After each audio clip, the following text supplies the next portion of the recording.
ಆಯ್ತು, ಹಾಗಾಗಿ ಚೇಂಜ್ ಮಾಡಿದ್ರು ಅಂತ ಕುಮಾರಸ್ವಾಮಿ ಪ್ರೆಸ್ ಕಾನ್ಫರೆನ್ಸ್ ಮಾಡಿ ಹೇಳ್ತಾರೆ.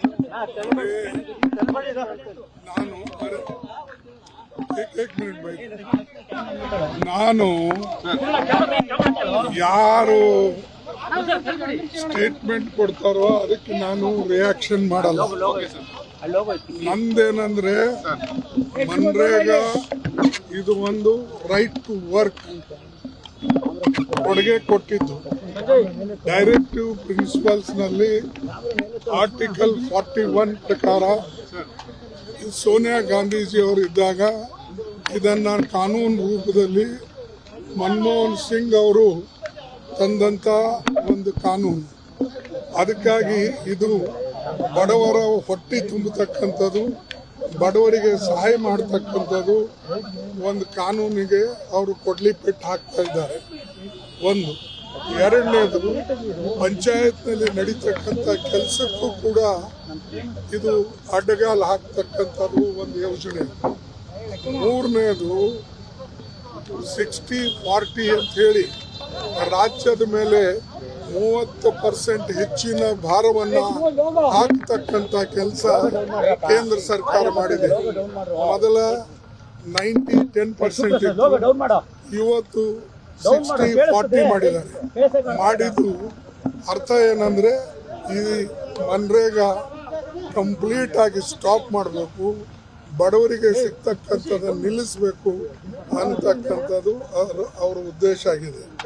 ಇದೇ ರೀತಿಯಾಗಿ ಒಂದೊಂದಾಗಿ ಅವರು ರೈಟ್ ಟು ಎಜುಕೇಷನ್ ಆಗಲಿ, ರೈಟ್ ಟು ಫುಡ್ ಸೆಕ್ಯೂರಿಟಿ ಆಗಲಿ, ರೈಟ್ ಟು ಮನ್ರೇಗಾ ಆಗಲಿ, ವರ್ಕ್ ಆಗಲಿ, ಇವೆಲ್ಲ ತೆಗಿಬೇಕು ಅನ್ನತಕ್ಕಂಥದ್ದು ಅವ್ರ ಇಚ್ಛೆ ಇದೆ. ಅದಕ್ಕಾಗಿ ಅವ್ರು ಏನು ಹೇಳ್ತಾರೆ, ಏನು ಬಡವರಿಗೆ ಸಿಗ್ತಕ್ಕಂಥದ್ದು ನಿಲ್ಲಿಸಂತ ಹೇಳ್ತಾರ? ಇದು ಮನ್ರೇಗಾ ಅಂತಂದ್ರೆ ಒಂದು ಬಡವರಿಗೆ ಕೊಟ್ಟಂತ ಹಕ್ಕು.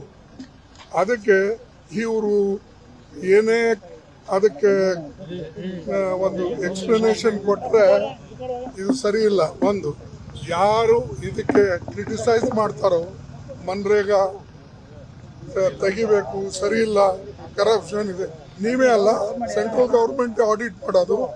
ಸೆಂಟ್ರಲ್ ಗೌರ್ಮೆಂಟ್ ಆಡಿಟ್ ಪ್ರಕಾರ CAG controller of account general ಅವ್ರು ಹೇಳಿದ್ದಾರೆ, ಸಾಕಷ್ಟು ಇದರಿಂದ ಅಸೆಟ್ಗಳು ಕ್ರಿಯೇಟ್ ಆಗಿವೆ, ಕೆರೆ ದುರಸ್ತಿ ಆಗಿವೆ, ರೋಡ್ಗಳಾಗಿವೆ, ಸ್ಕೂಲ್ ಬಿಲ್ಡಿಂಗ್ ಆಗಿವೆ, ಅಂಗನವಾಡಿಗಳಾಗಿವೆ.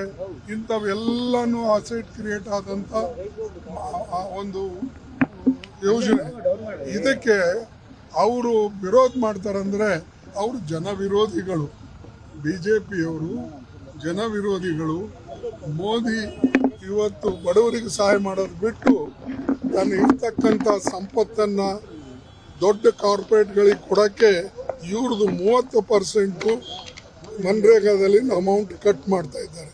ಅದಕ್ಕಾಗಿ ನಾನು ಇದನ್ನು ಕಂಡೆಮ್ ಮಾಡ್ತೇನೆ. ಇದ್ರಿಗೋಸ್ಕರ ನಾವು ಹೋರಾಟ ಮಾಡ್ತಾ ಇದ್ದೇವೆ ಮತ್ತು ಇದು ಹೋರಾಟ ಕೊನೆಯವರೆಗೆ ನಡೀತದೆ. ನಾವಿದು ಇಲ್ಲಿಗೆ ಬಿಡೋದಿಲ್ಲ. ಅದಕ್ಕಾಗಿ ಯಾರೋ ಏನೋ ಹೇಳ್ಕೊಂಡು ಹೋಗಿದಾರ, ಅವ್ರಿಗೆ ಉತ್ತರ ಕೊಡೋದಿಲ್ಲ. ಸ್ವಲ್ಪ ಕೇಳಿ, ಅವ್ರೇನು ಹೇಳ್ತಾ ಇದ್ದಾರೆ ಅದಕ್ಕೆ ಉತ್ತರ ಕೊಡಕ್ಕೆ ಹೋಗೋದಿಲ್ಲ. ನಿರ್ಭೀತ, ನಿಷ್ಪಕ್ಷಪಾತ, ವಿಶ್ವಾಸಾರ್ಹ ಸುದ್ದಿಗಳಿಗೆ ಮತ್ತೊಂದು ಹೆಸರಾಗಿರುವಂತ ನ್ಯೂಸ್ 18 ಕನ್ನಡ ಈಗ ಆಪ್ನಲ್ಲೂ ಲಭ್ಯವಿದೆ. ದಯವಿಟ್ಟು ಇಲ್ಲಿರುವ QR ಕೋಡ್ ಅನ್ನ ಸ್ಕ್ಯಾನ್ ಮಾಡಿಕೊಂಡು ಆಪ್ ಅನ್ನ ಡೌನ್ಲೋಡ್ ಮಾಡೋದಕ್ಕೆ ಮರಿಬೇಡಿ. ನಿಮ್ಮ ಬೆಂಬಲ ಹೀಗೆ ಸದಾ ನಮ್ಮೊಂದಿಗಿರಲಿ. ಧನ್ಯವಾದ.